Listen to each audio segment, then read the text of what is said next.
ಪರೀಕ್ಷೆಯಲ್ಲಿ ಕಡಿಮೆ ಅಂಕ ಬಂತು ಅಂತ ಹಾಗೂ ಪೋಷಕರು ನಿಂದಿಸ್ತಾ ಇದ್ದಾರೆ ಮತ್ತು ಹೆಚ್ಚಾಗಿ ಓದುವಂತೆ ಒತ್ತಡವನ್ನು ಹೇರ್ತಾ ಇದ್ದಾರೆ ಅಂತ ಇಬ್ಬರು ಮಕ್ಕಳು ಮನೆ ಬಿಟ್ಟು ಹೋದಂತಹ ಪ್ರಕರಣ ಸುಖಾಂತ್ಯವನ್ನು ಕಂಡಿದೆ.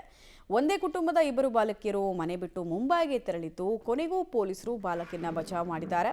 ಶಿರಸಿಯ ಕಸ್ತೂರಬಾ ನಗರದ ಶ್ರೀಲತಾ ಹಾಗೂ ಪರಿಧಿ ಇಬ್ಬರು ಡ್ರಾಯಿಂಗ್ ಕ್ಲಾಸ್ಗೆ ಹೋಗೋದಾಗಿ ಹಳೆ ಬಸ್ ನಿಲ್ದಾಣಕ್ಕೆ ಬಂದು ಹುಬ್ಬಳ್ಳಿ ಬಸ್ ಏರಿ ಮುಂಬೈಗೆ ಪ್ರಯಾಣವನ್ನು ಬೆಳೆಸಿದರು.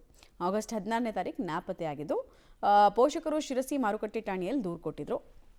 ಮುಂಬೈ ರೈಲ್ವೆ ನಿಲ್ದಾಣದಲ್ಲಿ ಶಿರಡಿಗೆ ಹೋಗೋದಕ್ಕೆ ವಿಚಾರಿಸಿದಾಗ ಕೆಲವರಿಗೆ ಅನುಮಾನ ಬಂದು ಸ್ಥಳೀಯ ಪೊಲೀಸರಿಗೆ ಮಾಹಿತಿ ಕೊಟ್ಟಿದ್ದಾರೆ. ಆಕೆಯನ್ನು ವಿಚಾರಿಸಿ ಪೊಲೀಸರು ಕಾರಣ ಏನು ಅಂತ ಕೇಳಿದಾಗ ಪರೀಕ್ಷೆಯಲ್ಲಿ ಕಡಿಮೆ ಅಂಕ ಬಂದಿದೆ, ಮನೆಯವರು ಓದುವಂತ ಒತ್ತಾಯ ಮಾಡ್ತಾ ಇದ್ದಾರೆ, ಪೋಷಕರ ಕಿರಿಕಿರಿ ತಪ್ಪಿಸ್ಕೊಳ್ಳೋದಕ್ಕೆ ನಾವು ಹೀಗೆ ಮಾಡಿದ್ವಿ ಅಂತ ಪೊಲೀಸರಿಗೆ ತಿಳಿಸಿದ್ದಾರೆ. ಇದೀಗ ಅವರನ್ನು ಮುಂಬೈನಿಂದ ಶಿರಸಿಗೆ ಕರೆತರಲಾಗ್ತಾ ಇದೆ. ಆ ಮೂಲಕ ಇಡೀ ಪ್ರಕರಣ ಸುಖಾಂತ್ಯವನ್ನು ಕಂಡಿದೆ.